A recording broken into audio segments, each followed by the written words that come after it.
සල්ලි දීලා හාමුදුරු කෙනෙක් අරගෙන බණ කිව්වට පස්සේ ඒකේ කිසි දෙයක් මිනිස්සු ගන්නෙ නැහැ. ඒක මිනිස්සු තේරුම් ගන්නෙ නැහැ. මම මගේ පුද්ගලික ජීවිතේ මේ වෙනකල් බණකට මෙච්චරයි කියලා නැහැ. එතකොට දැන් ඔය පහුගිය දවස්වල බෙලියත්තට එහා අම්මා කෙනෙක් කතා කරලා කියනවා හරි සංවේදී සිද්ධියක් මේක. හයර ගැව්වා වාහනේ.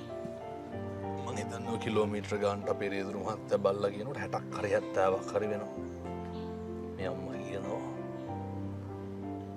මාස දෙකකට කලින් කියන්න හයර් එක හොයාගත්තාම මං කිව්වා ගන්න ආපහු කෝල් එක බණ ලෑස්ති කරගන්න. මං ගිහිල්ලා ඒ මිනිස්සයාට මං කියන්නේ මගේ අත්දැකීම හොඳේ. කියලා එනකොට අම්මා හෙට ඉඳන් කුණු හරපයක් කියන්න එපා. මහ ලොකු දෙයක් නැතුව මේ බොහොම පොඩි දෙයක් ගමු. කුණු හරපයක් කියන්න එපා. ඔය කමෙන්ට් අස්සෙම ඇති හාමුදුරනේ මං දැන් කුණු හරප කියන්නේ නැහැ කියලා. හාමුදුරුවනේ මන් දැන් ගෙදර අඬ දබර කරන්නේ නැහැ කියලා. හාමුදුරුවනේ මන් දැන් මිනිස්සෙකුට තෝ කියලාවත් කියන්නේ නැහැ කියලා. හාමුදුරුවනේ මට කවුරු හරි බැනගෙන ආපුවාම මම දැන් ඔළුව පාත් කරලා යනවා කියලා. කමෙන්ට් ඕන තරම් තියෙනවා. කතෝලික තරුණයෝ බණහනවා.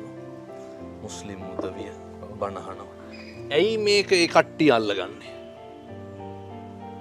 ඒ කට්ටිය මේක අල්ලගන්නේ මේක මිනිස්සුන්ට දැනෙනවා, මිනිස්සුන්ට තේරෙනවා.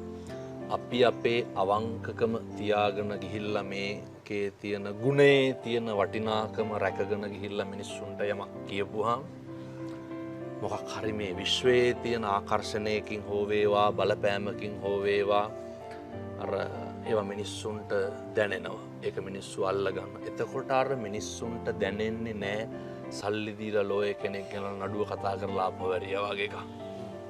මිනිස්සුන්ට අර බැඳීම කියන එක ඇති වෙන්න ඕන. මොකක් එක්කද? ධර්මයත් එක්ක. ඒ කියන කෙනා ගැන මිනිස්සුන්ට හැඟීමක් ඇති වෙන්න ඕන. ඔය කියන විදිහට කොහෙ නිවනක්ද?